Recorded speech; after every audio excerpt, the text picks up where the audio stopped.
Ma femme cuisinait quand son téléphone s'est allumé avec un nouveau message, « Je ne supporte pas d'être loin de toi ». J'ai répondu, « Viens ce soir ». Mon mari est absent. 30 minutes plus tard, on a sonné à la porte. Elle a blêmi. Je me suis figé quand j'ai vu l'homme à la porte. Avant de continuer, abonnez-vous à la chaîne et dites-nous dans les commentaires de quelle ville vous nous regardez. Mariana cuisinait quand son téléphone a sonné. J'étais debout dans le couloir, derrière elle. Je venais de rentrer à la maison. Elle ne m'avait pas entendu entrer. Elle avait mis la musique doucement, la sauce mijotait dans la marmite, et ses yeux étaient fixés sur la fenêtre, comme si son esprit était complètement ailleurs que dans notre cuisine.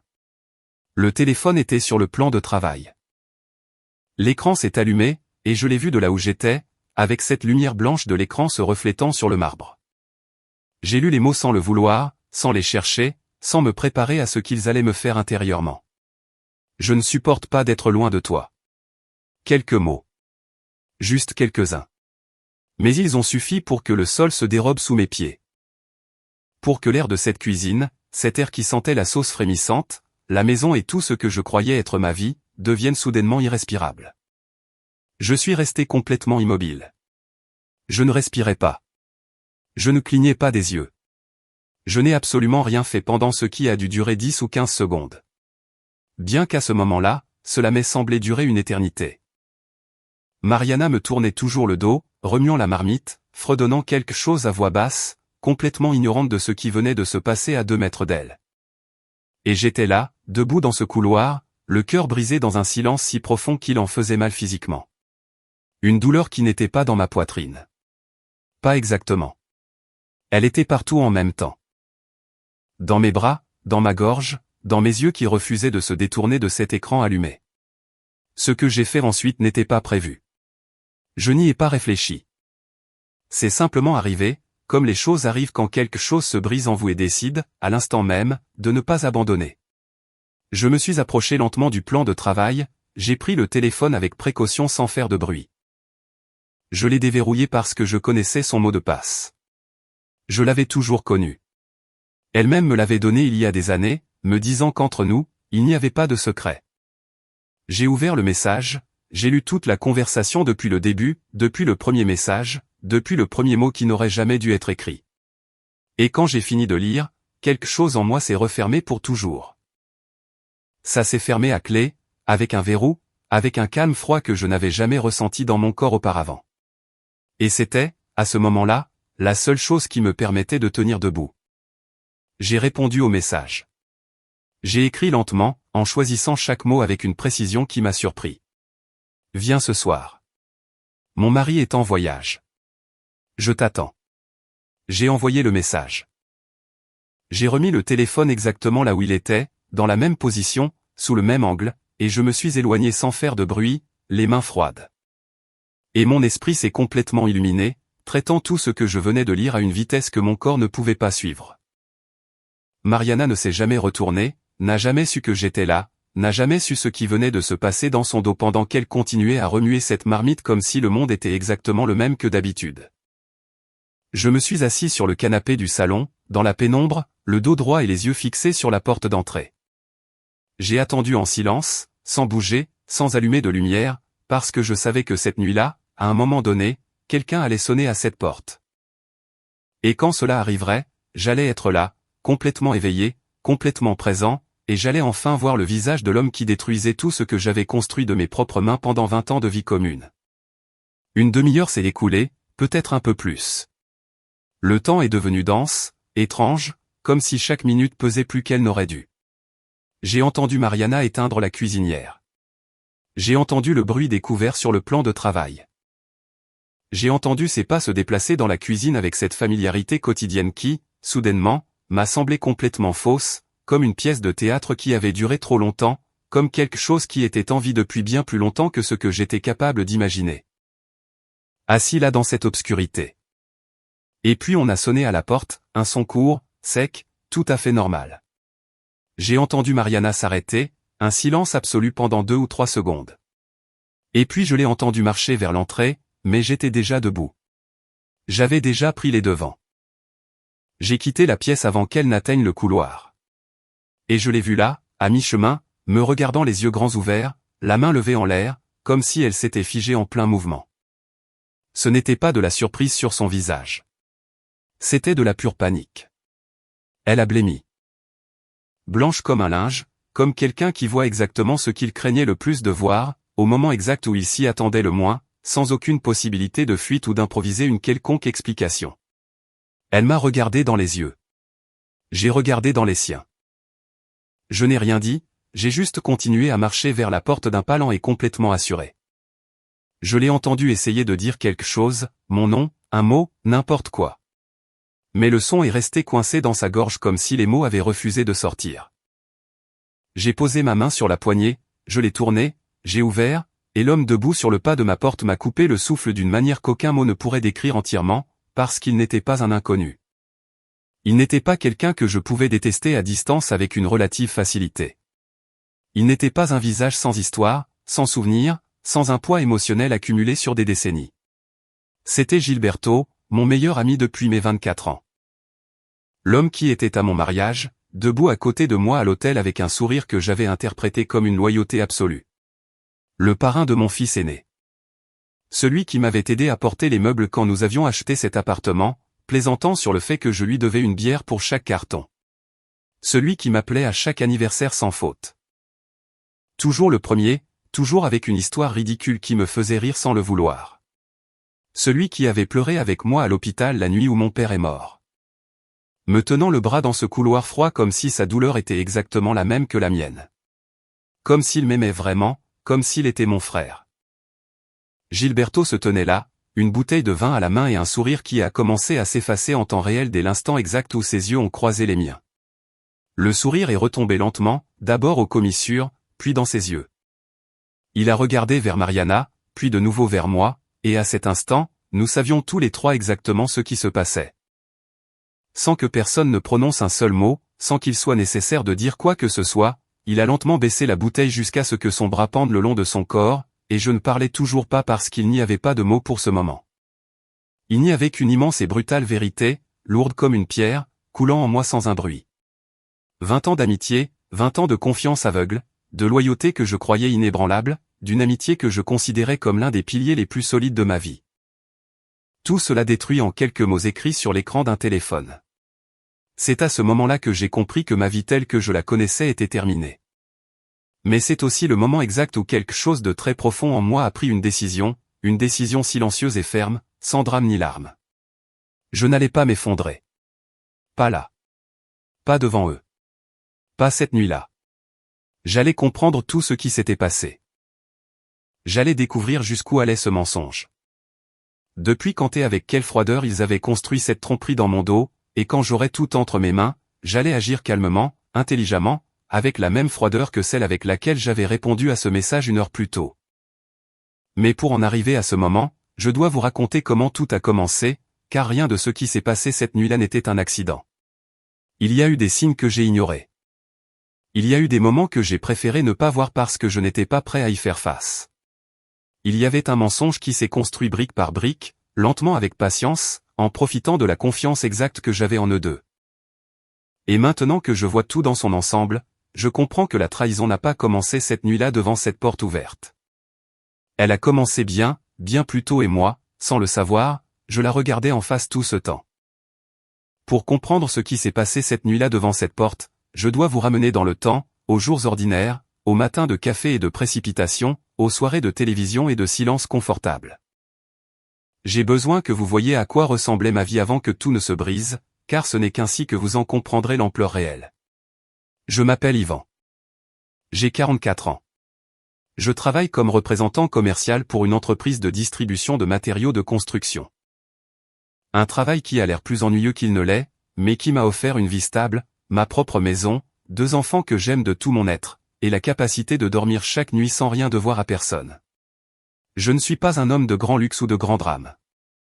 Je suis un homme de routine, d'engagement tenu, de promesses que je n'ai jamais faites à moitié. Je suis marié à Mariana depuis 19 ans. 19 ans, presque 2 décennies, à construire quelque chose ensemble.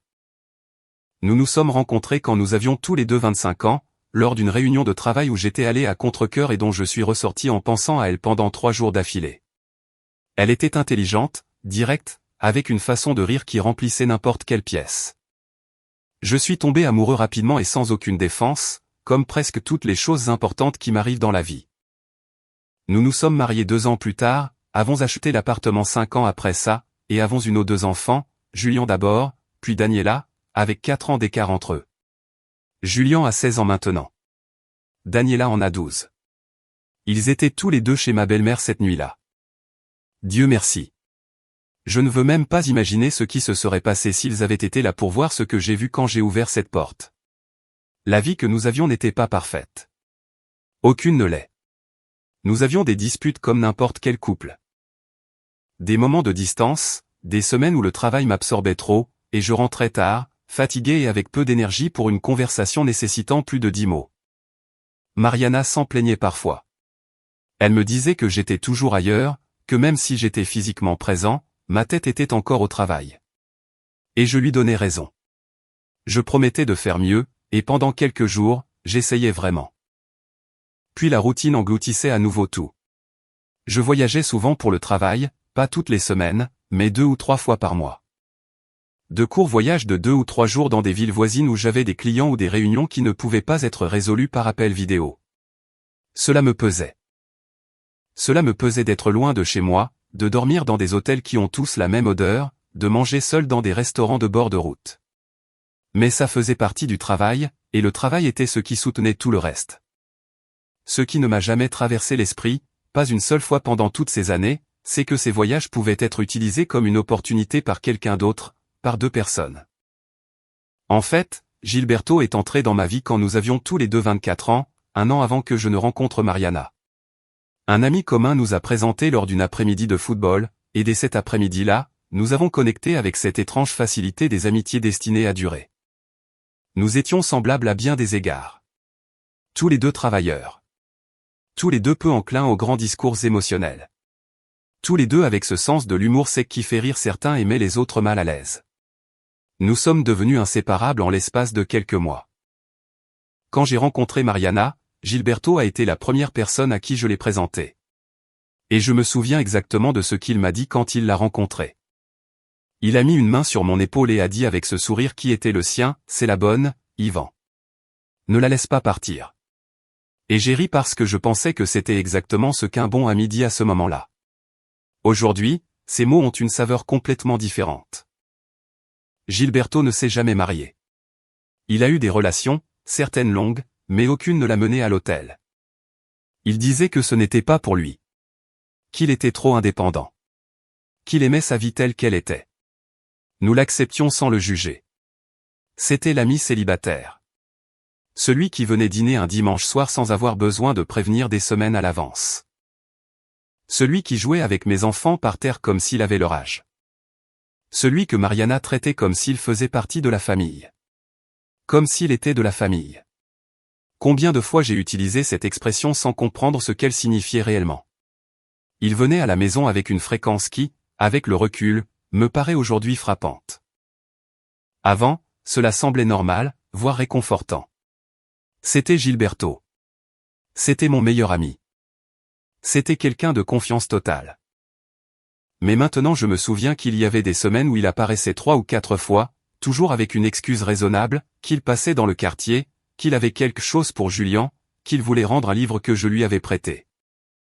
De petites excuses quotidiennes que j'accueillais sans me poser de questions, car pourquoi remettrais-je en question la présence de mon meilleur ami dans ma propre maison? Je me souviens d'un après-midi, il y a presque 1 an. Je suis rentré à la maison plus tôt que prévu. J'avais annulé une réunion de dernière minute et j'ai trouvé Gilberto dans la cuisine avec Mariana. Ils étaient tous les deux debout près du plan de travail, buvant du café. Rien d'inhabituel en apparence. Mais quand je suis entré, ils se sont tous les deux retournés en même temps avec une rapidité qui n'était pas naturelle. Une rapidité qui tenait plus du réflexe que de la salutation. Et il y a eu une seconde, juste une seconde, où quelque chose dans l'atmosphère de cette cuisine m'a semblé différent, dense, comme quand on entre dans une pièce juste après que quelqu'un a fermé une fenêtre. Je l'ai ignoré. Je me suis convaincu que c'était mon imagination. J'ai salué Gilberto, je lui ai demandé s'il restait pour le dîner. Il a dit qu'il ne pouvait pas. Il est parti 10 minutes plus tard, et je suis resté avec Mariana à parler des enfants, du week-end et de choses tout à fait normales. Et ce sentiment étrange s'est dissipé de lui-même, comme le font les choses quand on ne veut pas les regarder en face. Je me souviens aussi des messages. Je ne les ai pas vus en entier jusqu'à cette nuit-là. Mais il y a eu des moments où j'ai remarqué que Mariana rangeait son téléphone avec une rapidité inhabituelle. Une rapidité qu'à l'époque, j'interprétais comme un besoin d'intimité, comme cet espace personnel que chacun a le droit d'avoir. Même au sein d'un mariage, il ne m'est jamais venu à l'esprit de la remettre en question. Il ne m'est jamais venu à l'esprit que cette intimité protégeait quelque chose qui me détruirait. Il y a eu autre chose, un petit détail auquel je n'ai accordé aucune importance sur le moment, mais qui me semble aujourd'hui être un signe énorme. Depuis environ 1 an et demi, Mariana avait commencé à aller à la salle de sport plus fréquemment, 3 fois par semaine, parfois 4. Je m'en réjouissais. Je lui disais que j'étais content qu'elle prenne soin d'elle, qu'elle était belle, qu'elle avait l'air heureuse, et elle souriait en me disant que oui, qu'elle se sentait mieux que jamais. Qu'elle se sentait mieux que jamais. Qu'il est facile d'écouter les mots sans entendre ce qui se cache derrière. Oscar, un collègue de travail en qui j'ai confiance depuis des années, m'a dit une fois quelque chose qui, à l'époque, m'a semblé être une remarque sans importance. Nous étions à un dîner d'entreprise. Nous avions bu quelques bières et soudain, il m'a regardé avec un sérieux qui ne collait pas à l'ambiance et m'a dit « Yvan, est-ce que ça va entre vous ?» Je lui ai demandé pourquoi il disait ça. Il a haussé les épaules, a détourné le regard et a dit « Je ne sais pas. » Parfois, les personnes qui ont l'air les plus calmes sont celles qui vivent le plus de choses à l'intérieur. J'ai ri, je lui ai dit que nous allions parfaitement bien, j'ai commandé une autre bière et j'ai changé de sujet. Oscar n'a pas insisté, mais maintenant je comprends que cette question n'était pas due au hasard. Maintenant, je comprends qu'Oscar savait ou soupçonnait quelque chose et ne trouvait pas le moyen de me le dire directement, ou n'en avait pas le courage, ou pensait que ce n'était pas sa place. Quelle qu'en soit la raison, il a gardé le silence. Et j'ai continué à vivre dans ma version de la réalité, cette version confortable et ordonnée où mon mariage était solide, où mon meilleur ami était loyal, où les signes que je voyais n'étaient que de simples coïncidences sans réelle signification. C'était ma vie jusqu'à cette nuit-là. Une vie dont je pensais connaître chaque détail. Une vie qui s'est avérée être, dans ses fondements mêmes, complètement différente de ce que je croyais. Et le pire dans tout ça, ce qui a été le plus difficile à accepter quand j'ai enfin commencé à y voir clair, ce n'était pas la douleur de la trahison en elle-même. C'était de réaliser que les signes avaient toujours été là, que je les avais vus, que quelque part en moi, dans cet endroit où l'on garde les choses qu'on ne veut pas savoir, je savais déjà. Je n'étais simplement pas prêt à y faire face, jusqu'à cette nuit-là. Je n'ai pas dormi cette nuit-là. Après le départ de Gilberto, après que la porte s'est refermée et que le silence s'est réinstallé dans l'appartement comme une présence physique, Mariana et moi sommes restés seuls dans le couloir, face à face, sans un mot.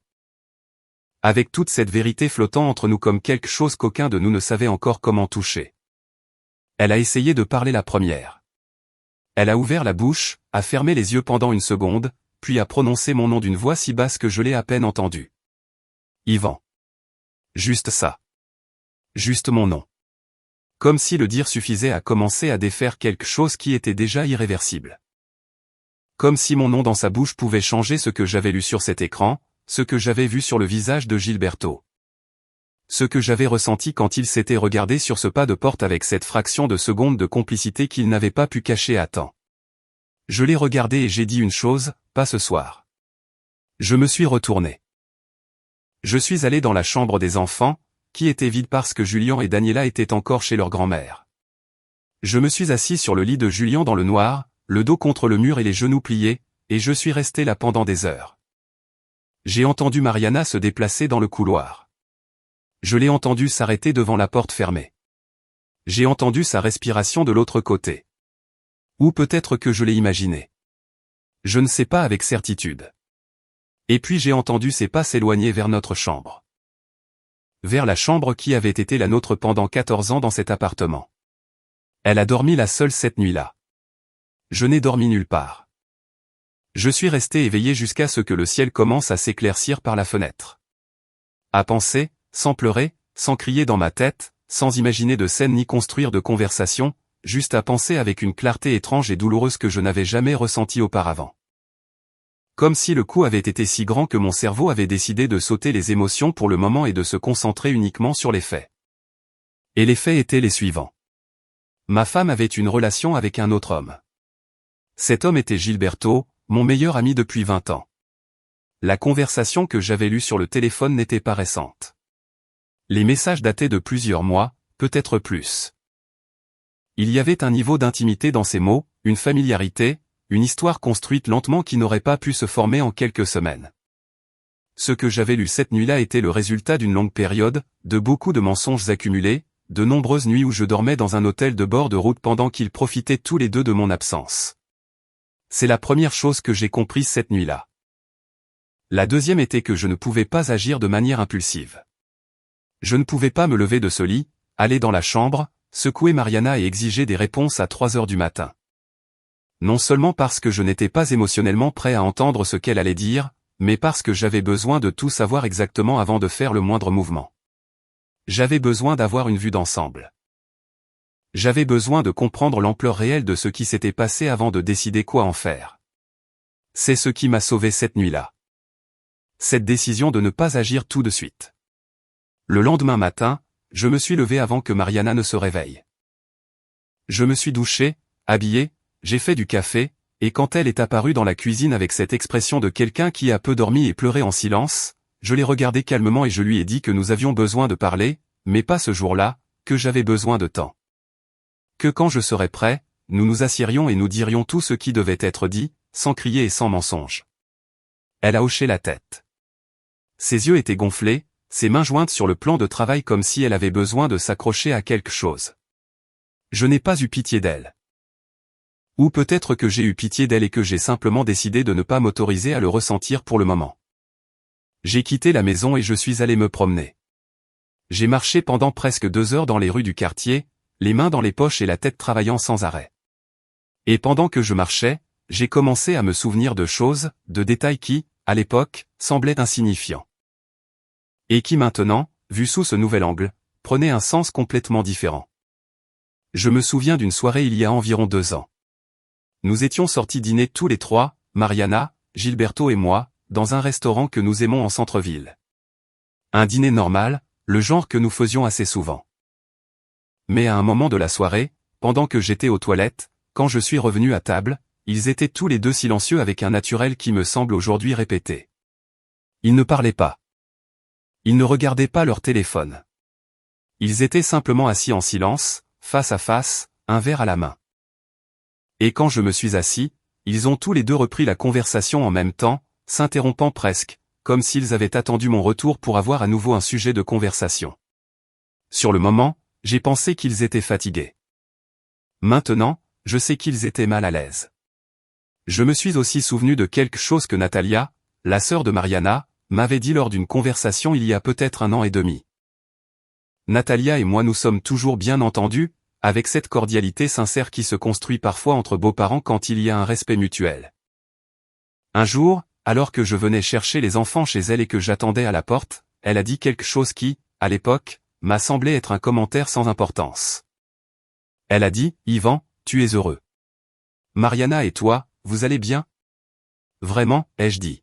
« Oui, pourquoi tu demandes ça ? » Elle a souri de cette manière que je reconnais maintenant comme le sourire gêné de quelqu'un qui en sait plus qu'il ne peut en dire, et a simplement répondu, « Je ne sais pas. » Parfois, Mariana me semble étrange, mais je suis sûr que ce n'est que moi. Juste elle.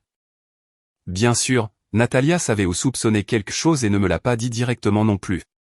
Et j'ai, une fois de plus, pris ces mots, je les ai mis dans ce tiroir où nous gardons les choses que nous ne voulons pas examiner de trop près, et j'ai continué comme si de rien n'était. Combien de personnes autour de moi voyaient ce que je refusais de voir ? Ce matin-là, pendant que je marchais, j'ai aussi repensé aux derniers mois avec Mariana, à la façon dont la dynamique entre nous avait changé sans que je ne la nomme consciemment. Il y avait moins de vraies conversations, du genre où une personne raconte quelque chose qui compte vraiment pour elle, et où l'autre écoute avec une attention sincère. Il y avait moins de contact physique, pas seulement au sens intime, mais au quotidien. Ces petites façons de se toucher que les couples qui sont ensemble depuis longtemps ont, et que l'on tient pour acquises jusqu'au jour où l'on réalise qu'elles ont disparu. Il y avait une distance que j'avais attribuée à la fatigue, aux années, à cette phase par laquelle passent tous les longs mariages où la routine aplanit un peu les émotions. Ce n'était pas ça. C'était la culpabilité. C'était l'espace dont a besoin quelqu'un qui vit un mensonge pour ne pas s'effondrer sous son poids. C'était la distance mise en place par quelqu'un dont le cœur est déjà ailleurs et qui ne sait pas comment continuer à faire semblant qu'il est toujours à la même place. Quand je suis rentré à la maison ce matin-là, Mariana n'était pas là.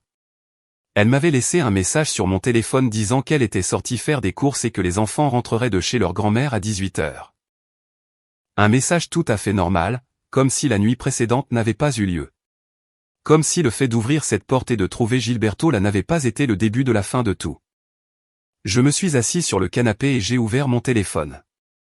J'ai cherché le numéro d'Oscar. J'avais besoin de parler à quelqu'un qui me dirait la vérité. Quelqu'un qui ne faisait pas partie de cette histoire d'une manière que je ne comprenais pas encore totalement. Quelqu'un qui, cette nuit-là autour d'une bière, m'avait demandé si Mariana et moi allions bien avec un sérieux qui ne collait pas à l'occasion, et que j'avais ignoré comme un idiot. J'ai appelé Oscar. Ça a sonné 3 fois. 4 fois. J'étais sur le point de raccrocher quand j'ai entendu sa voix à l'autre bout. Yvan, quelle surprise. Il y avait quelque chose dans son ton, pas exactement de la gêne, mais une certaine prudence, une façon de prononcer mon nom, comme quelqu'un qui ne sait pas encore quel genre de conversation l'attend. Je lui ai demandé si on pouvait se voir. Il y a eu un bref silence. Quand, a-t-il demandé. Aujourd'hui, ai-je répondu. Une autre pause, plus longue cette fois. D'accord, a-t-il fini par dire. Cet après-midi. Où tu veux. J'ai raccroché le téléphone et j'ai fixé l'écran noir pendant un moment. Quelque chose dans ce silence d'Oscar me disait que la conversation que nous allions avoir cet après-midi-là n'allait pas être facile. Que ce qu'il savait ou ce qu'il soupçonnait allait changer l'image que je construisais lentement, pièce par pièce, d'une trahison qui, d'heure en heure, semblait plus grande. Plus longue, plus calculée que je ne voulais le croire. Et il avait raison. Cet après-midi-là, assis en face d'Oscar dans un café tranquille à 10 minutes de la maison, j'ai entendu des choses qui ont complété le puzzle d'une manière à laquelle je ne m'attendais pas. Des choses qui m'ont fait comprendre que ce que j'avais découvert la veille n'était que la surface de quelque chose de beaucoup plus profond. Que sous cette surface, il y avait des couches que je n'avais pas encore touchées. Et que quand je le ferais, la douleur allait être différente. Plus grande peut-être, car elle pouvait difficilement l'être plus qu'elle ne l'était déjà, mais différente, plus froide, plus calculée, plus difficile à pardonner. Non pas parce que cela venait du cœur, mais parce que cela venait de la tête. Le café était presque vide à cette heure de l'après-midi. Quelques tables occupées par des personnes qui lisaient ou regardaient leur téléphone sans faire attention à personne. J'ai commandé un café que je n'allais pas boire. Oscar a commandé de l'eau. Il s'est assis en face de moi avec la posture de quelqu'un qui porte quelque chose de lourd depuis longtemps et qui voit enfin la possibilité de s'en débarrasser, mais qui ne sait pas trop comment le faire sans que tout ne s'écroule d'un coup. Je l'ai regardé directement. J'ai dit, Oscar, j'ai besoin que tu me dises ce que tu sais. Tout, franchement, et sans protéger personne. Il a posé ses coudes sur la table, a regardé sur le côté pendant un instant, puis m'a regardé à nouveau, et a hoché la tête avec cette lenteur de quelqu'un qui vient de prendre une décision dont il connaît les conséquences. Depuis combien de temps es-tu au courant, a-t-il d'abord demandé. Depuis hier soir, ai-je répondu. Il a fermé brièvement les yeux, les a ouverts et a commencé à parler. Il m'a dit qu'il y a environ 8 mois, il avait vu Mariana et Gilberto ensemble dans un endroit où aucun d'eux n'aurait dû être. Un restaurant dans un quartier éloigné de chez nous, loin de leur lieu de travail respectif. Le genre d'endroit où les gens vont précisément parce qu'ils ne vont croiser personne de connaissance. Il les avait vus par hasard, en passant dans la rue, à travers la grande vitrine, assis l'un en face de l'autre. Ils ne faisaient rien de scandaleux. Ils ne faisaient que discuter. Mais il y avait quelque chose dans la façon dont ils se regardaient, dans leur proximité, dans leur langage corporel qu'Oscar a décrit comme indubitable. Ce n'était pas un déjeuner amical. Yvan, m'a-t-il dit. Je l'ai su à la seconde où je les ai vus. N'importe qui les aurait vus l'aurait su. Je lui ai demandé pourquoi il ne me l'avait pas dit. Il est resté silencieux pendant quelques secondes. Il m'a expliqué qu'il avait essayé. Que lors de ce dîner d'entreprise, quand il m'avait demandé si Mariana et moi allions bien, c'était sa façon d'ouvrir la porte. Mais quand j'ai répondu avec cette certitude calme de quelqu'un qui n'a aucun doute, quelque chose en lui a reculé. Il m'a dit qu'il avait peur de se tromper. Qu'il pensait avoir peut-être mal interprété ce qu'il avait vu. Qu'il ne voulait pas détruire un mariage de 19 ans sur la base d'une image vue à travers une vitrine pendant 30 secondes. Et qu'aussi, pour être honnête, il avait peur de ce qui pourrait lui arriver s'il s'impliquait dans une telle histoire. De perdre son emploi si la situation se compliquait, d'être pris au milieu d'un conflit qui n'était pas le sien. J'ai écouté sans l'interrompre. Je ne l'ai pas jugé. Ce n'était pas le moment de juger Oscar. Ce n'était pas lui qui m'avait trahi. C'était simplement un homme qui avait pris la mauvaise décision pour des raisons que, bien que je ne les partageais pas, je pouvais comprendre. Mais ce qu'il m'a dit ensuite est ce qui a tout changé. Il m'a dit que 8 mois après avoir vu cela, c'est-à-dire il y a environ 3 semaines, il avait surpris une conversation par hasard. Il était dans une quincaillerie du quartier à chercher quelque chose pour sa maison quand il a entendu une voix familière dans l'allée voisine. C'était Gilberto, parlant au téléphone d'une voix assez forte pour qu'Oscar entende involontairement ce qu'il disait. Et ce qu'il disait, c'était ceci, que le processus prendrait encore quelques mois. Qu'il fallait être patient. Que quand tout serait prêt, sa part de l'appartement lui reviendrait de droit. Et qu'en l'associant à ce qu'il avait mis de côté, il pourrait repartir de zéro sans rien devoir à personne. Que le plus important était de ne pas se précipiter. Que si Yvan se doutait de quoi que ce soit à l'avance, tout se compliquerait. Oscar s'est arrêté de parler. Le silence entre nous a duré plusieurs secondes. J'étais assis, les mains sur la table, complètement immobile, assimilant chaque mot de ce que je venais d'entendre. Car ce qu'Oscar venait de décrire n'était pas une simple aventure. Ce n'était pas une faiblesse émotionnelle, une passion devenue incontrôlable, une erreur commise dans un moment de vulnérabilité. Ce qu'il venait de décrire était un plan concret avec des étapes, avec des délais, avec des calculs financiers. Un plan dans lequel je n'étais pas la personne accidentellement trahie, mais l'obstacle à éliminer avec soin et patience. Ils étaient ensemble depuis plus de 2 ans et prévoyaient depuis des mois comment s'emparer de ce qui m'appartenait. L'appartement où nous vivions valait environ 380 000 $ à l'époque. Nous l'avions acheté ensemble il y a 14 ans avec un effort énorme de notre part à tous les deux, remboursant un prêt hypothécaire pendant des années jusqu'à ce qu'il soit enfin soldé. Dans un divorce, selon la façon dont il serait géré légalement, Mariana pourrait avoir droit à une part importante. Et si le divorce était présenté d'une certaine manière, si l'on me faisait passer pour celui qui abandonnait ou causait le conflit, cette part pourrait être encore plus importante.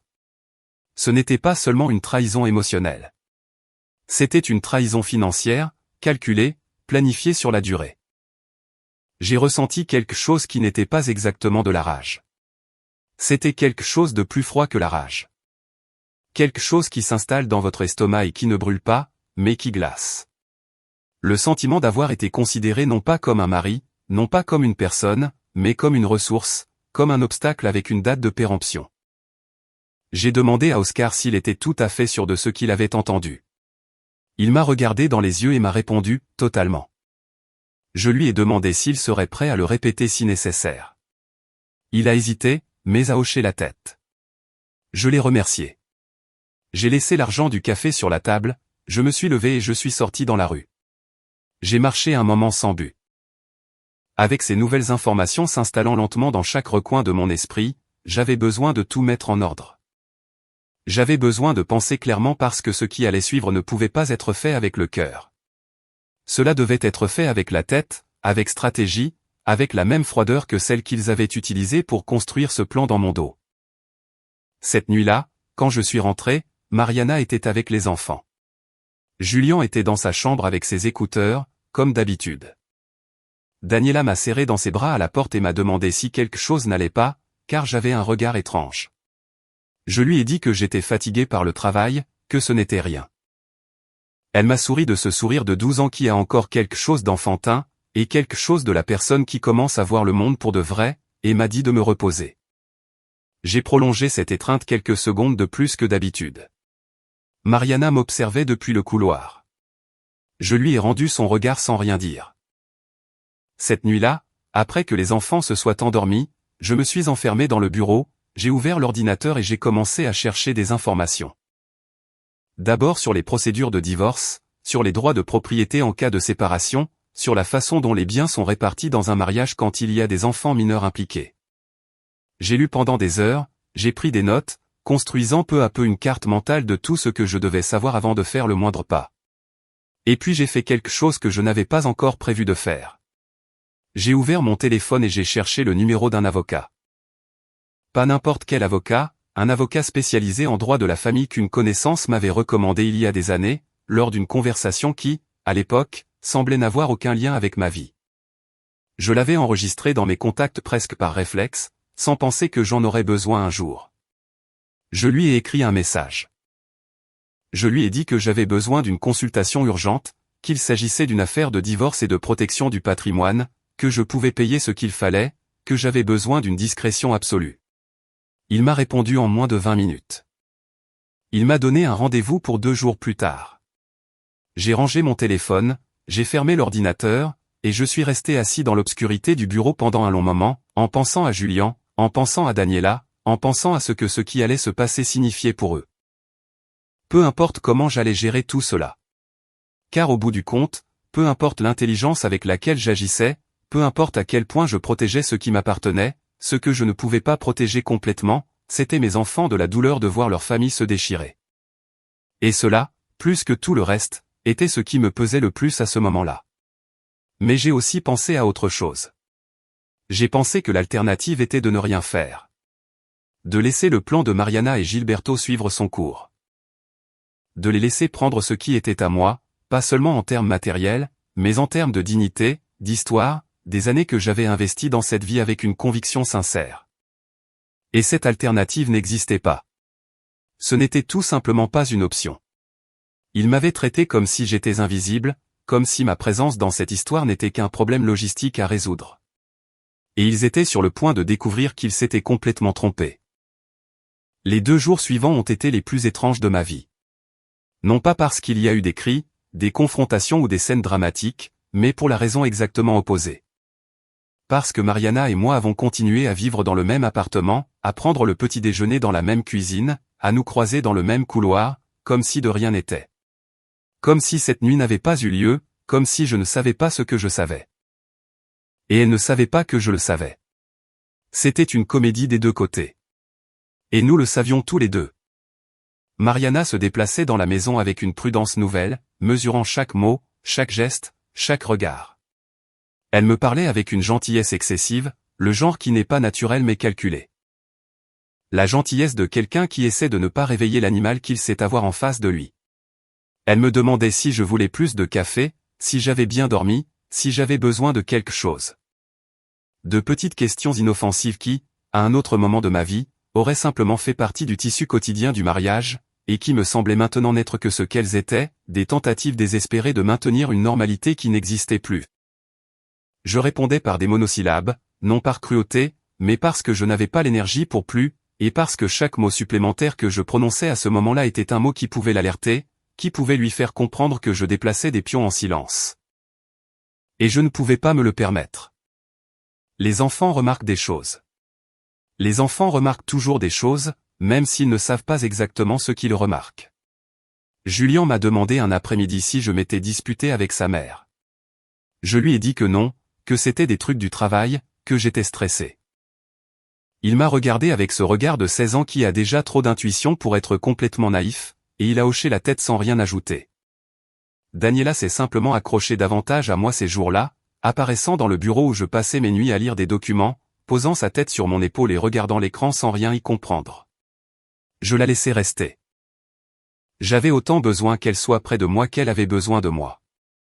Le matin du rendez-vous avec l'avocat, je me suis levé tôt, me suis douché, me suis habillé avec soin, et j'ai quitté la maison en disant à Mariana que j'avais une réunion de travail. Elle a hoché la tête depuis la cuisine sans lever les yeux de son café. Aucun de nous n'a rien ajouté. Le nom de l'avocat était Moreau, un homme d'environ 55 ans, mince, avec des lunettes à monture fine et une façon d'écouter qui transmettait un calme professionnel qui, à ce moment-là, était exactement ce dont j'avais besoin. Son bureau était bien rangé, discret, rien qui n'attire l'attention depuis la rue. Exactement le genre d'endroit où vous allez quand vous avez quelque chose d'important à régler et que vous ne voulez pas que ça se sache. Je me suis assis en face de lui et je lui ai tout raconté. Tout depuis le début, la nuit du téléphone, le message, ma réponse, l'arrivée de Gilberto, la conversation avec Oscar, ce qu'Oscar avait entendu dans cette quincaillerie. Je lui ai parlé de l'appartement, des années de prêt hypothécaire, des biens que nous avions en commun, des économies que j'avais accumulées au fil des années de travail, de voyages et de nuits dans des hôtels bon marché loin de chez moi. Je lui ai parlé de mes enfants et de ce que je voulais pour eux. Peu importe comment tout cela finirait. Moreau m'a écouté sans m'interrompre. Il prenait des notes sur un bloc-notes avec une petite écriture soignée. Quand j'ai fini de parler, il m'a regardé par-dessus ses lunettes et a dit quelque chose qui est resté gravé en moi avec une clarté que je peux encore entendre parfaitement aujourd'hui. Il a dit, « Yvan, la première chose que vous devez comprendre, c'est que vous êtes arrivé ici avant eux. Ça a plus de valeur que vous ne le pensez. » Nous avons passé presque 2 heures à parler. Moreau m'a expliqué chaque aspect de la situation avec une précision qui m'a à la fois rassuré et glacé le sang. Il m'a expliqué que, selon la façon dont notre patrimoine était organisé, il y avait des moyens de protéger ce qui me revenait de droit avant qu'aucune procédure formelle ne soit entamée. Il a parlé de la documentation, des registres, de l'importance d'avoir des preuves organisées de tout ce que j'avais apporté financièrement au mariage au fil des ans.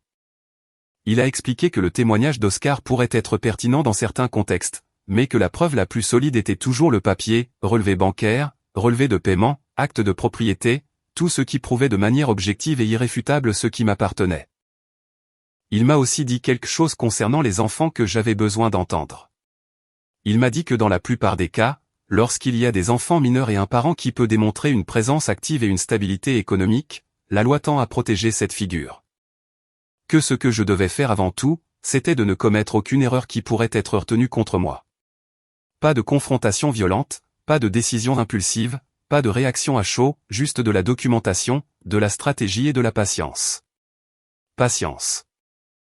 Il m'a dit ce mot 3 fois pendant cette réunion. J'ai quitté le bureau de Moreau avec un dossier d'instructions et une liste de documents que je devais rassembler.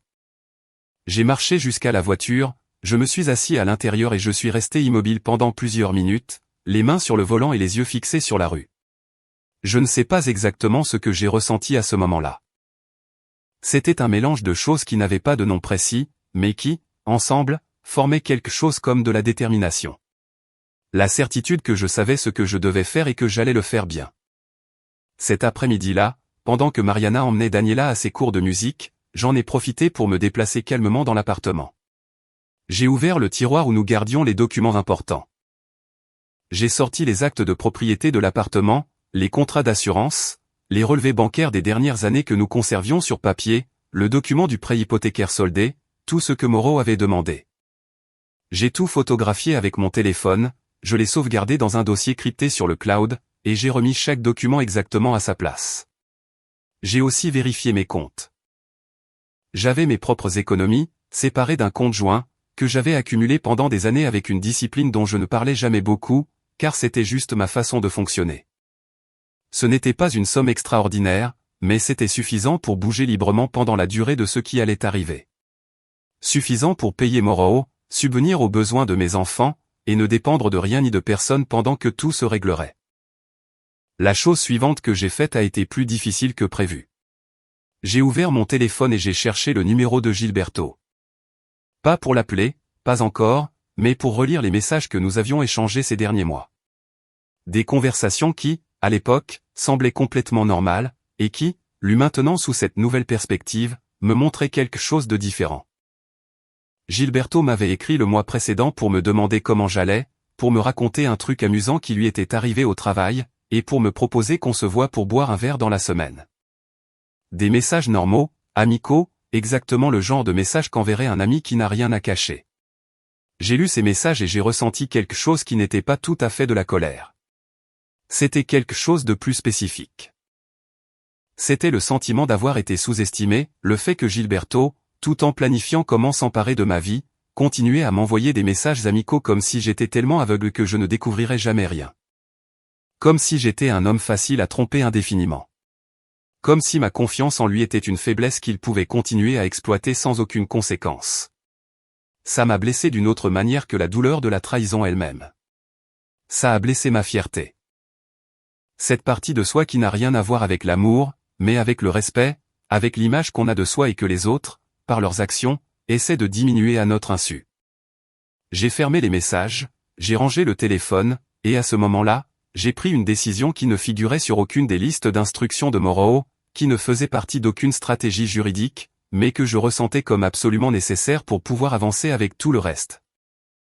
J'ai décidé qu'avant qu'aucune procédure formelle ne commence, avant que les avocats, les papiers et les tribunaux n'entrent en jeu, il allait y avoir une conversation. Une conversation entre Mariana, Gilberto et moi. Tous les trois ensemble, dans la même pièce, sans échappatoire possible. Pas pour crier, pas pour humilier qui que ce soit, mais pour entendre toute la vérité de leur propre bouche, afin qu'il n'y ait pas de versions différentes. Pour qu'il n'y ait pas de place pour l'ambiguïté ou les demi-mots, pour que nous sachions tous les trois exactement ce qui s'était passé, depuis quand et pourquoi. J'avais besoin de ça avant toute chose. Pas pour eux, pour moi.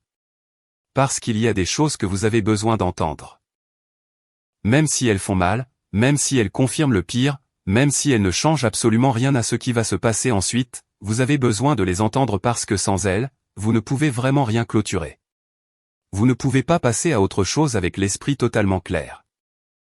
Et j'allais passer à autre chose, je n'avais aucun doute là-dessus. La question était de savoir comment organiser ce moment, comment m'assurer qu'ils seraient tous les deux présents, qu'aucun ne pourrait s'éclipser ou préparer une version commode des faits. Que la conversation dont j'avais besoin se déroulerait selon mes propres termes, au moment que j'aurais choisi, et avec suffisamment d'informations de mon côté pour qu'aucun mensonge ne puisse tenir plus de 30 secondes. C'est ce que j'ai commencé à planifier cette nuit-là. Assis dans le bureau, avec la maison silencieuse et les enfants endormis, j'ai commencé à construire le moment qui allait tout changer. 4 jours se sont écoulés, 4 jours pendant lesquels j'ai continué à vivre dans cette maison avec la même routine que d'habitude, avec la même distance calculée, avec un calme apparent qui devenait de plus en plus difficile à maintenir, mais qui, je le savais, était mon principal avantage. Mariana ne savait pas ce que je pensais. Elle ne savait pas que j'avais parlé avec Morrow. Elle ne savait pas que j'avais un dossier avec des documents photographiés, sauvegardés sur le cloud. Elle ne savait pas qu'Oscar m'avait raconté ce qu'il avait entendu dans cette quincaillerie. Elle ne savait rien de ce que je construisais en silence. Et cette ignorance était la seule chose qui me donnait le contrôle de la situation.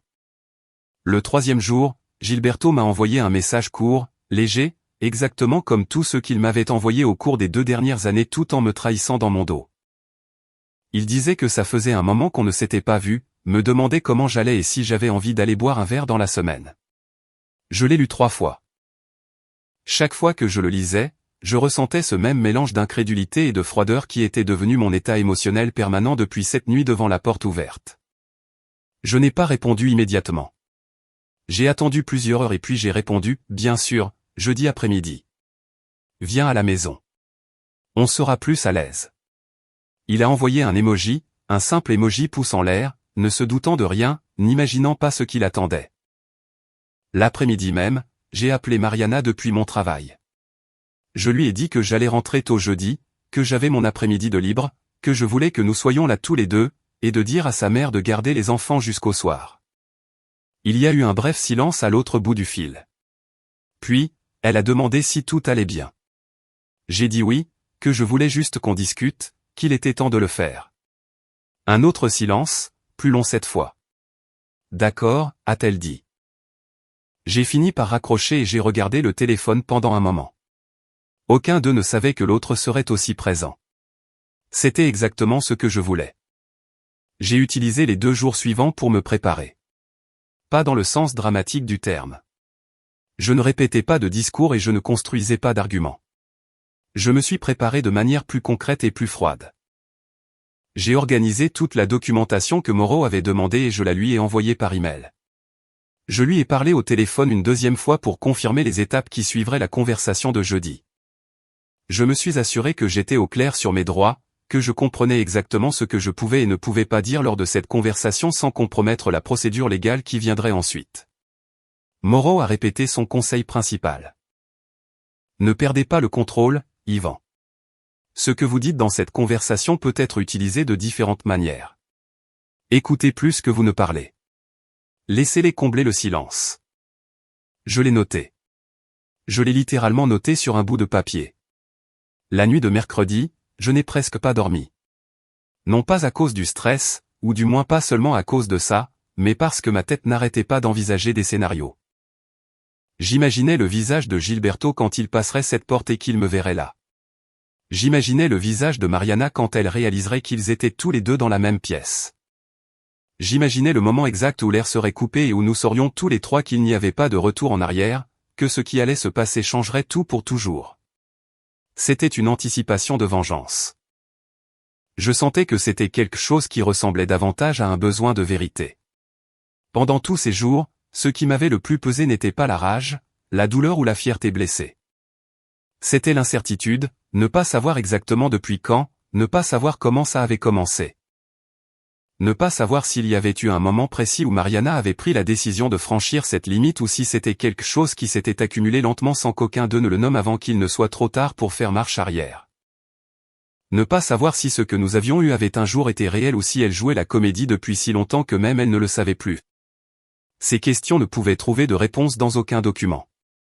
Elle seule pouvait y répondre. Le jeudi est arrivé avec une matinée grise et froide. Je me suis levé tôt, j'ai préparé le petit déjeuner pour les enfants, je les ai emmenés à l'école. Dans la voiture, Daniela a demandé si on pouvait aller au cinéma ce week-end. J'ai dit oui avec plaisir. Elle m'a souri depuis le siège arrière et a continué à regarder par la fenêtre. Julien avait ses écouteurs comme toujours, mais juste avant de sortir de la voiture, il les a enlevés. Il m'a regardé et a dit « Prends soin de toi, papa ».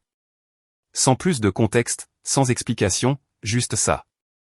Ces quelques mots sont restés avec moi tout au long du chemin du retour à la maison. Prends soin de toi, papa. Les enfants en savent plus qu'on ne le pense. Je suis arrivé à la maison peu après 15 heures. Mariana était là, assise sur le canapé du salon, les mains sur les genoux, avec l'expression de quelqu'un qui attend depuis des jours une conversation dont il sait qu'elle fera mal. Elle m'a regardé quand je suis entré. Je l'ai saluée avec un calme qui, à ce moment-là, m'a demandé un effort énorme à maintenir. Je me suis servi un verre d'eau dans la cuisine et je me suis assis dans le fauteuil en face d'elle. Je lui ai demandé si les enfants étaient chez sa mère. Elle a dit oui. J'ai hoché la tête puis j'ai dit, attends un instant. Il manque quelqu'un. Elle m'a regardé sans comprendre. Juste à cet instant, on a sonné à la porte. J'ai vu la couleur de son visage disparaître en temps réel. J'ai vu ses mains se crisper sur ses genoux. J'ai vu ses yeux faire des allers-retours entre la porte et moi avec une rapidité qui disait tout sans avoir besoin du moindre mot. Je me suis levé lentement, j'ai marché vers l'entrée, j'ai ouvert la porte. Gilberto était là avec ce même vieux sourire qui était le sien, avec une familiarité complètement forcée, maintenant que je la voyais de l'autre côté. Le sourire a duré exactement le temps qu'il lui a fallu pour me voir, moins d'une seconde. Puis, ses yeux se sont posés sur l'intérieur de l'appartement. Il a vu Mariana assise sur le canapé et le sourire a complètement disparu. Il a fait un petit pas en arrière. Je me suis écarté de la porte et j'ai dit d'une voix parfaitement calme, « Entre, Gilberto. » Nous t'attendions. Il n'a pas bougé pendant une seconde. Puis il est entré. Nous étions tous les trois dans la même pièce pour la deuxième fois en moins d'une semaine. Mais cette fois-ci, il n'y avait pas de surprise, pas de coup de sonnette inattendu, pas de bouteille de vin à la main. Cette fois, nous savions tous les trois exactement pourquoi nous étions là. Cette fois, il n'y avait nulle part où se cacher, aucune excuse qui fonctionnerait, aucune version de la réalité qui pourrait être soutenue sous les yeux des trois en même temps. Je me suis assis, je les ai regardés tous les deux et j'ai dit, maintenant, vous allez tout me raconter depuis le début, et aucun de vous ne va me mentir, parce que j'en sais déjà assez pour savoir quand vous le ferez. Le silence qui a suivi a été le plus lourd que j'ai jamais connu de ma vie.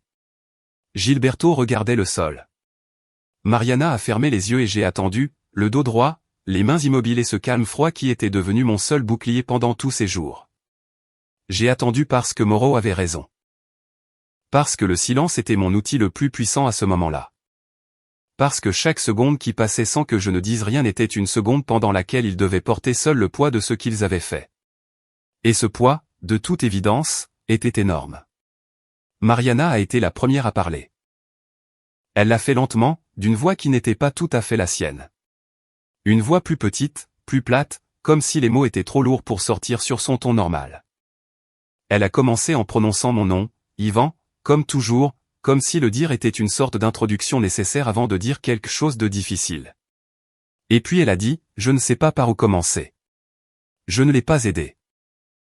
Je suis resté exactement là où j'étais, à la regarder, sans rien dire, sans lui offrir d'échappatoire facile. Aucun geste qui aurait pu être interprété comme une permission d'atténuer ce qu'elle avait à dire. Gilberto fixait toujours le sol. Mariana a pris une profonde inspiration et a commencé à parler. Elle m'a dit que ça avait commencé il y a 2 ans et demi. Pas d'un seul coup, pas par une décision claire prise à un moment précis, mais lentement, comme elle l'a elle-même décrit, comme quelque chose qui a grandi sans qu'aucun d'eux ne le nomme pendant longtemps. Elle m'a dit que Gilberto avait commencé à venir à la maison plus souvent à une période où j'étais particulièrement absent, pas physiquement, mais émotionnellement, pendant cette période de travail intense dont je me souvenais bien, et qui avait duré presque 1 an. Elle m'a dit qu'au début, c'était juste de la conversation, que Gilberto l'écoutait d'une manière dont elle sentait que j'avais arrêté de le faire, qu'il lui accordait de l'attention d'une manière dont elle avait besoin, et qu'à ce moment-là, elle ne trouvait pas avec moi. Je l'ai écouté sans l'interrompre. À l'intérieur, je ressentais beaucoup de choses en même temps, mais je les gardais toutes exactement là où elles étaient, sous ce calme apparent que je ne pouvais pas me permettre de perdre. Elle a continué à parler. Elle m'a dit qu'à un moment donné, elle ne saurait dire exactement quand, la conversation s'était transformée en autre chose. Qu'elle avait franchi une limite qu'elle savait ne pas devoir franchir et qu'une fois franchie, il lui avait été impossible de faire marche arrière. Qu'elle avait essayé d'y mettre fin à 2 reprises au cours de la première année. Que les 2 fois, elle y était retournée. Qu'elle s'était habituée à vivre avec cette contradiction d'une manière que, maintenant en le disant à voix haute, elle-même reconnaissait comme de la lâcheté. Ce mot m'a frappé d'une manière à laquelle je ne m'attendais pas. La lâcheté. Qu'elle utilise elle-même ce mot. Gilberto a levé les yeux du sol à ce moment-là. Il m'a regardé avec une expression qui n'était pas exactement du regret, mais quelque chose de plus difficile à définir. Quelque chose comme la honte de quelqu'un qui sait qu'il n'a aucun argument valable et qui a arrêté d'en chercher un. Il a ouvert la bouche, l'a fermée, puis a dit, « Ivan, il n'y a rien que je puisse te dire qui changera ce que j'ai fait. » Je le sais. Je l'ai regardé pendant plusieurs secondes. J'ai dit, « Je ne te demande pas de le changer. Je te demande de l'expliquer. » Il a rouvert la bouche, et c'est là qu'il a commencé à parler, avec plus de difficulté que Mariana, avec des phrases plus courtes, avec plus de pauses entre chaque phrase. Il m'a dit qu'il savait depuis le début qu'il faisait quelque chose qui n'avait aucune justification possible, qu'il n'y avait pas un instant où il n'était pas conscient de ce que cela signifiait, de ce qu'il me faisait, de ce qu'il détruisait. Il m'a dit qu'il avait essayé de le rationaliser de différentes manières pendant les premiers mois, en cherchant des arguments qui lui permettraient de continuer à se regarder dans le miroir, et qu'aucun d'entre eux n'avait complètement fonctionné parce qu'au fond de lui, il savait parfaitement ce que c'était. Je lui ai alors posé la question que j'avais le plus besoin de lui poser précisément. Je l'ai interrogé sur le plan, sur la conversation dans la quincaillerie, sur les délais, sur l'appartement, sur la part qui reviendrait à Mariana dans le divorce, et sur les économies qu'il avait et avec lesquelles il prévoyait de commencer ensemble quand tout serait prêt. Je lui ai demandé si c'était réel ou si Oscar avait mal compris ce qu'il avait entendu. Le silence qui a suivi était différent de tous les précédents. C'était le silence de quelqu'un qui vient de comprendre que la personne en face de lui en sait beaucoup plus qu'il ne le pensait. J'ai vu quelque chose changer sur le visage de Gilberto. J'ai vu Mariana tourner la tête vers lui avec une expression qui mêlait la peur à quelque chose comme de la surprise, comme si cette partie précise était quelque chose qui, même entre eux, n'avait pas été dite aussi directement. Gilberto a mis beaucoup de temps à répondre. Quand il l'a fait, il n'a rien nié.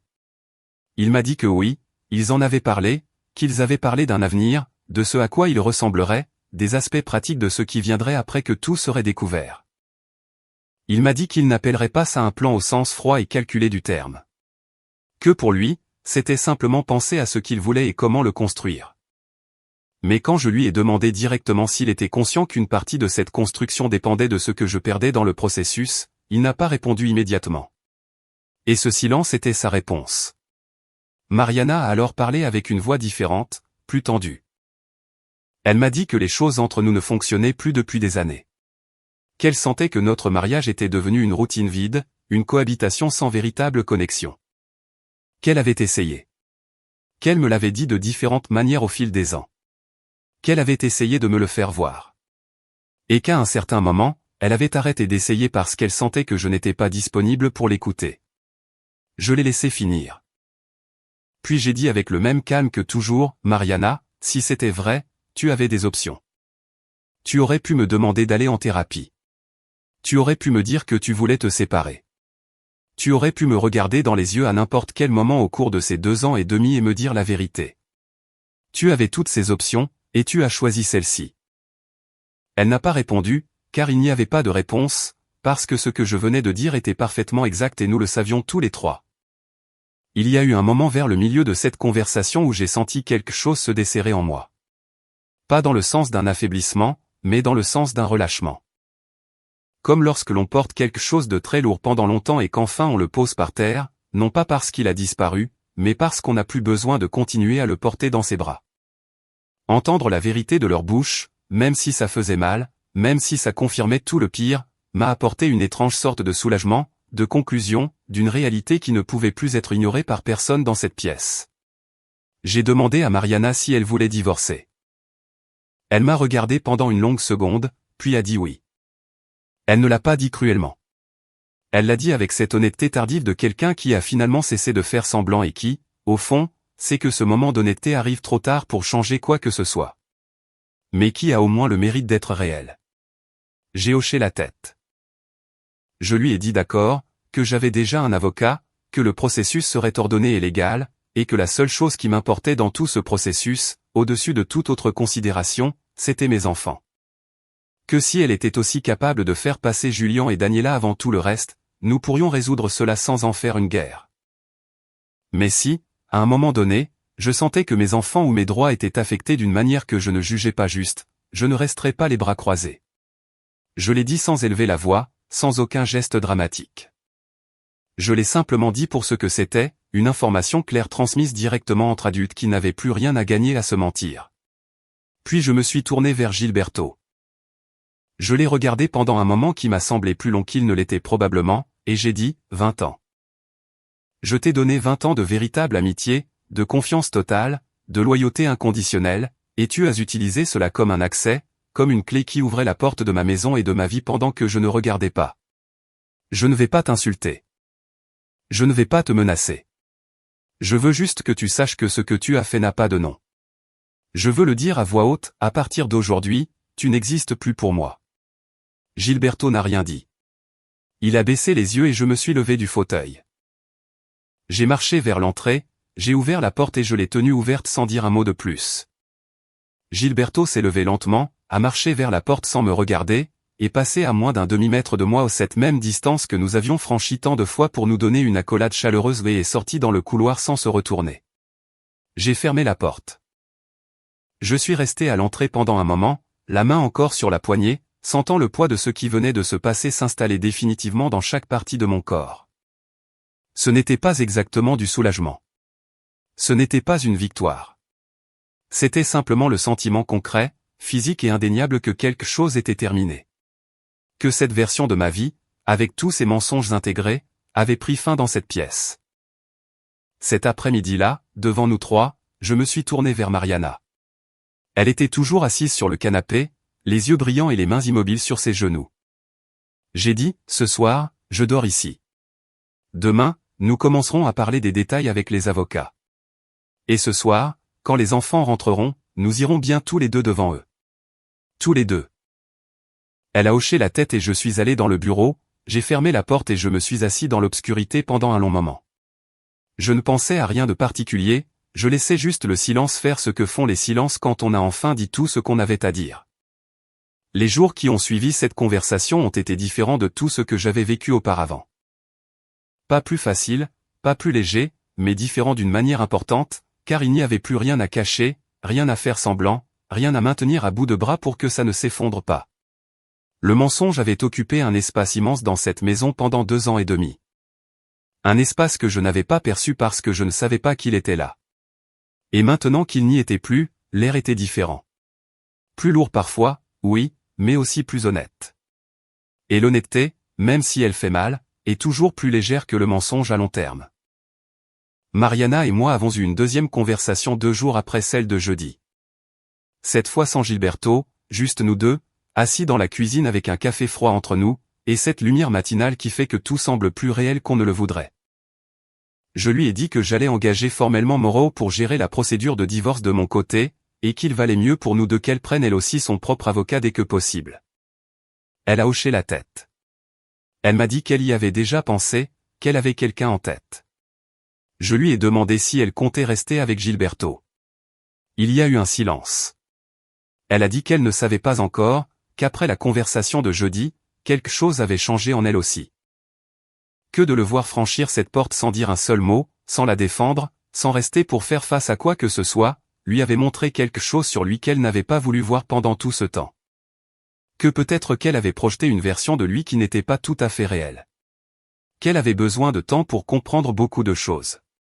Je n'ai rien dit à ce sujet. Ce n'était plus mon problème. Ce qui était mon problème, ce qui était toujours ma responsabilité la plus importante avant toute chose, c'était Julien et Daniela. Cette même semaine, j'ai eu la conversation la plus difficile de tout ce processus. Plus dure que celle de jeudi. Plus dure que n'importe quelle réunion avec Moreau. Plus dure que n'importe quel moment de cette histoire depuis la nuit du téléphone. Je me suis assis avec mes enfants dans le salon un samedi matin, en présence de Mariana, car nous en avions décidé ainsi ensemble. Et nous leur avons dit que nous allions nous séparer. Julien n'a rien dit pendant un long moment. Puis il a demandé si c'était définitif. Nous lui avons répondu que oui. Il a hoché la tête avec cette maturité de 16 ans qui fait plus mal que les larmes, car vous savez que derrière, il y a une tristesse que le garçon traite tout seul. En silence, sans trop savoir comment, j'ai posé une main sur son épaule. Il ne l'a pas repoussée.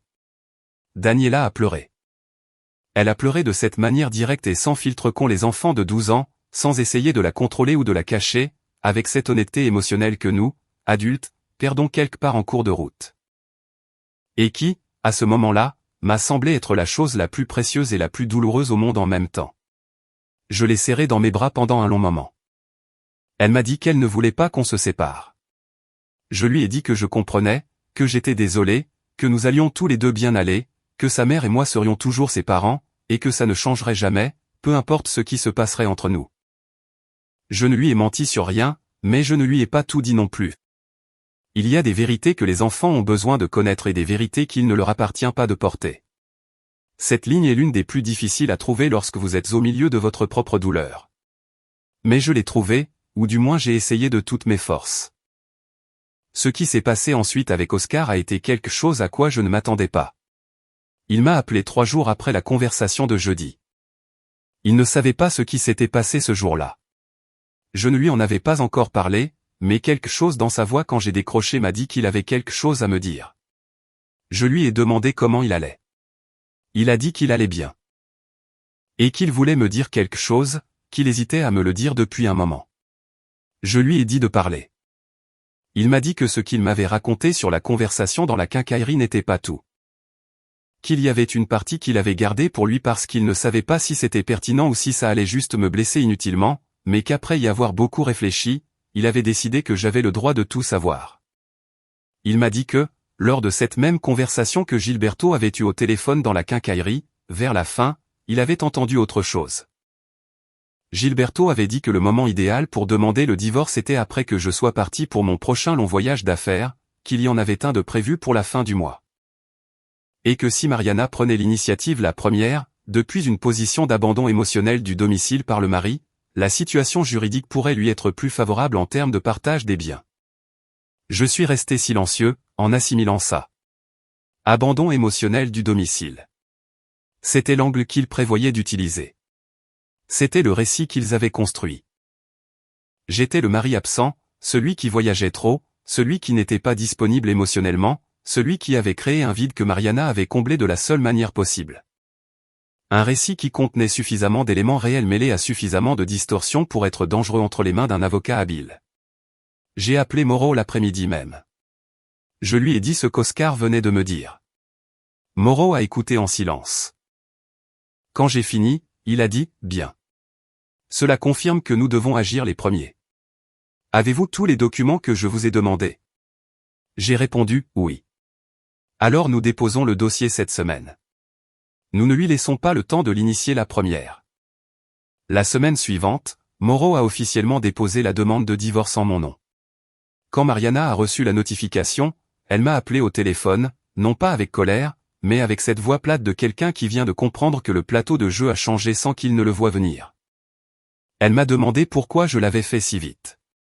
Je lui ai dit que j'avais mes raisons, que son avocat parlerait avec le mien et que tout se déroulerait par les voies légales appropriées. Elle est restée silencieuse un instant, puis m'a demandé quelque chose à quoi je ne m'attendais pas. Elle m'a demandé si j'étais au courant du plan, des délais, du fait que le divorce devait être initié par elle en premier. J'ai dit oui. Un autre silence, plus long.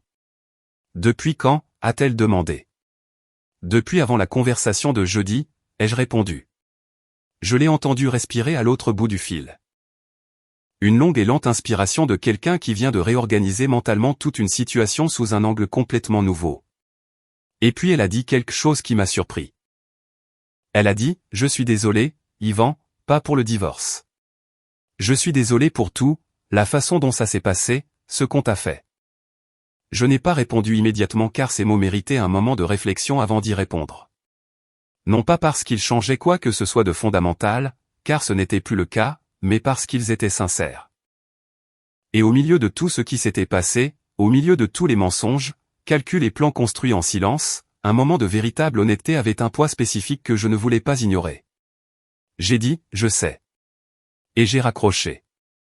Cette nuit-là, pendant que les enfants dormaient et que la maison était silencieuse, je me suis assis sur le balcon pendant un long moment. Il faisait froid. Je n'ai pas bougé. Je suis resté là avec une tasse de café entre les mains, regardant les lumières du quartier, repensant à tout ce qui s'était passé depuis cette nuit devant la cuisine, depuis cet écran éclairé avec quelques mots qui avaient changé le cours de tout le reste. J'ai pensé à Gilberto, aux 20 ans que nous avions partagés, à l'homme que je croyais qu'il était et à l'homme qu'il s'est avéré être. Et j'ai réalisé que la douleur la plus profonde de toute cette histoire n'était pas la douleur d'un mariage brisé. C'était la douleur d'une amitié perdue. Parce que le mariage, bien qu'il fasse mal, avait des signes que j'avais ignorés. Il y avait une distance qui s'était creusée lentement. Il avait une histoire d'absence et de conversation qui n'avait pas eu lieu à temps. Mais l'amitié avec Gilberto, je la sentais solide jusqu'au dernier moment. Je l'avais sentie vraie jusqu'à ce qu'elle ne le soit soudainement plus, sans prévenir, sans la moindre fissure visible qui m'aurait préparé au coup. C'était ça le plus dur à digérer. Le fait que quelqu'un à qui l'on tient vraiment puisse vous regarder dans les yeux pendant 2 ans et demi et n'y voir rien d'autre qu'une opportunité. Mais j'ai aussi repensé à quelque chose que Moreau m'avait dit lors de notre dernière conversation, presque comme un commentaire en passant, sans trop insister. Il m'avait dit que dans son expérience, les gens qui traversent ce genre de situation et qui parviennent à garder la tête froide pendant le processus en ressortent de l'autre côté avec une clarté sur eux-mêmes qu'ils n'auraient acquise d'aucune autre manière. Que la douleur a cette étrange capacité à vous montrer qui vous êtes vraiment quand tout le reste s'effondre. Je n'avais pas tout à fait compris sur le moment, mais je m'y suis accroché. Et sur ce balcon froid, avec le café entre les mains et le silence du quartier autour de moi, j'ai commencé à comprendre que ce qui s'était brisé n'était pas seulement mon mariage ou ma plus longue amitié. Une version de moi-même qui ne pouvait plus exister s'était aussi brisée. Une version qui faisait confiance trop facilement, qui ignorait les signes parce qu'il était plus confortable de les ignorer. Qui faisait passer le travail avant les conversations difficiles parce que les conversations difficiles font peur et que le travail a l'avantage d'avoir des résultats mesurables. Cette version était terminée et celle qui allait suivre n'avait pas encore de forme claire. Mais cette nuit-là, pour la première fois depuis cette soirée devant la porte ouverte, j'ai ressenti quelque chose qui ressemblait à du calme.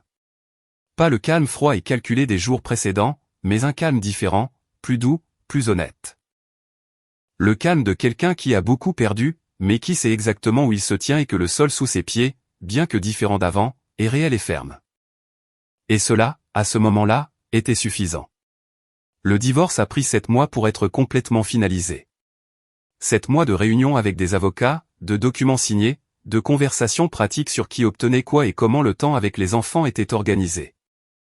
7 mois pendant lesquels Mariana et moi avons appris à communiquer d'une manière complètement différente, sans le fardeau émotionnel de ce que nous avions été, sans le poids de la trahison dans chaque échange. Mais avec cette distance fonctionnelle que construisent les personnes qui ne sont plus en couple mais qui sont toujours les parents des mêmes enfants, et qui ont consciemment et délibérément décidé de ne pas transformer ce fait en guerre. Ce n'était pas facile. Il y a eu des moments difficiles. Des moments où la colère revenait sans crier gare, généralement la nuit. Généralement quand les enfants n'étaient pas là, que la maison était silencieuse et qu'il n'y avait rien d'autre à faire que de penser. Des moments où la douleur se réinstallait avec une force que je croyais avoir surmontée, et qu'en fait je n'avais fait que stocker temporairement quelque part pour pouvoir fonctionner pendant la journée. Des moments où je me demandais si j'aurais dû faire quelque chose différemment. S'il y avait une décision en cours de route qui aurait pu changer le cours des choses. S'il y avait eu un tournant que j'avais ignoré et que, si je l'avais vu à temps, m'aurait évité d'en arriver là. J'arrivais toujours à la même conclusion, non.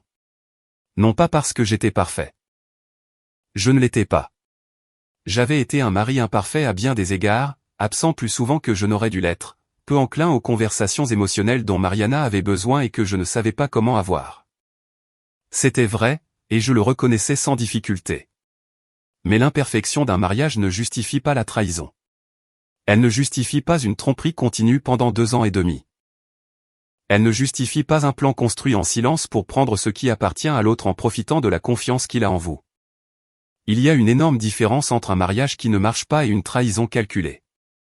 Et cette différence est ce qui m'a permis d'avancer sans porter une culpabilité qui n'était pas la mienne. Moreau a fait un travail extraordinaire. L'affaire de l'appartement a été réglée de manière à protéger ce qui m'appartenait sans pour autant laisser Mariana dans une situation impossible. Car au bout du compte, Mariana était la mère de mes enfants, et son bien-être de base faisait aussi partie de ce que je voulais protéger, non pas pour elle, mais pour Julien et Daniela. Une compensation financière équitable a été convenue, calculée en fonction des années de mariage et des contributions de chacun, qu'aucun de nous ne considérait comme parfaite, mais que nous avons tous deux acceptée comme raisonnable. Mariana est restée dans l'appartement la première année pour ne pas perturber la stabilité des enfants. Et j'ai emménagé dans un appartement en location à 15 minutes de là, assez près pour être présent à tout moment, mais assez loin pour que nous commencions tous les deux à construire des vies séparées sans nous marcher constamment sur les pieds. Il a été convenu d'une garde partagée. Les enfants passaient la semaine en alternance chez nous. Les week-ends étaient organisés avec flexibilité, sans rigidité inutile, en donnant toujours la priorité à ce qui fonctionnait le mieux pour eux à un moment donné. Julien l'a mieux géré que ce que je pensais, avec cette capacité d'adaptation qu'ont les adolescents lorsqu'ils sont traités avec respect et honnêteté. Pour Daniela, ça a pris plus de temps. Elle a eu des mois difficiles, des nuits où elle pleurait sans raison précise ou pour toutes les raisons du monde. Des moments où elle me posait des questions qui n'avaient pas de réponse facile et auxquelles j'essayais de répondre le plus honnêtement possible sans l'accabler plus qu'elle ne pouvait le supporter. Elle a commencé à suivre une thérapie. Ce fut la meilleure décision que Mariana et moi ayons prise ensemble durant tout ce processus. Une psychologue qui travaillait avec des adolescents et qui, en quelques semaines, a réussi à offrir à Daniela un espace où elle pouvait traiter tout ce qu'elle ressentait sans filtre ni peur de blesser l'un de ses parents. Julien y est aussi allé pour quelques séances, moins que sa sœur, mais suffisamment pour avoir des outils que je n'ai jamais eus à son âge. Je n'ai eu aucune nouvelle de Gilberto pendant des mois. Je ne l'ai pas cherché. Je ne l'ai pas appelé. Je n'ai demandé à personne de ses nouvelles. Je l'ai supprimé de mes contacts, de mes réseaux sociaux, de ces espaces numériques où la présence de quelqu'un peut continuer à être un bruit de fond, même s'il ne fait plus partie de votre vraie vie. Et je l'ai aussi supprimé, lentement et avec effort, de cet endroit intérieur où l'on garde les personnes qui comptent. Ce n'a pas été instantané. Ce n'a pas été propre. C'était un processus lent, comme le sont tous les processus qui ont trait à quelque chose qui a été réel pendant longtemps. Car c'était ça la chose la plus difficile à accepter, que cela avait été réel. Que l'amitié avec Gilberto, avant de devenir ce qu'elle est devenue, avait été authentique. Que les 20 années que nous avions partagées n'étaient pas un mensonge du début à la fin. Qu'à un moment donné en chemin, quelque chose s'était tordu pour des raisons que je ne comprendrai jamais complètement, parce qu'elle ne m'importait plus assez pour que je continue à chercher l'explication. Il y a eu un moment, vers le 5e mois après que tout a été révélé, où j'ai reçu un message de Gilberto. Je l'ai vu sur l'écran et j'ai ressenti quelque chose. Pas de la colère, pas exactement, quelque chose qui ressemblait plutôt à de la lassitude de quelqu'un qui a déjà traité quelque chose maintes et maintes fois. Et quand il le voit réapparaître, il n'a tout simplement plus l'énergie de le rouvrir. J'ai quand même ouvert le message. Il disait, « Je sais que je n'ai pas le droit de t'écrire. Je voulais juste te dire que ce que j'ai fait n'avait aucune justification, et j'y pense tous les jours. Je n'attends rien. Je voulais juste que tu le saches. » Je l'ai lu 2 fois, je l'ai fermé. Je n'ai pas répondu. Non pas parce que je voulais le blesser par le silence, mais parce que je n'avais rien à dire que je n'avais pas déjà dit ce jeudi après-midi-là. Parce que le pardon, s'il devait arriver un jour, n'allait pas venir par un SMS sur un téléphone. Et parce qu'à ce moment-là, mon énergie avait une destination plus importante qu'une conversation qui ne pouvait plus me mener nulle part d'utile. Oscar et moi sommes restés en contact. C'est devenu quelque chose de différent de ce que c'était avant. Une amitié plus honnête, plus directe, construite sur le fait qu'il avait choisi de me dire la vérité quand ça comptait. Même si ça lui a pris du temps, même s'il l'a fait avec peur, je ne l'ai pas mis sur un piédestal pour autant. Il a fait des erreurs. Il a attendu plus longtemps qu'il n'aurait dû. Et cela a eu de réelles conséquences, mais il a aussi trouvé le moment de faire ce qu'il fallait, et ça comptait. Il m'a raconté, des mois plus tard, que Mariana et Gilberto avaient essayé de continuer leur relation pendant quelques semaines après que tout a éclaté, mais que ça n'avait pas marché. Que la dynamique entre eux, construite sur le secret et la clandestinité, n'avait pas survécu à l'exposition.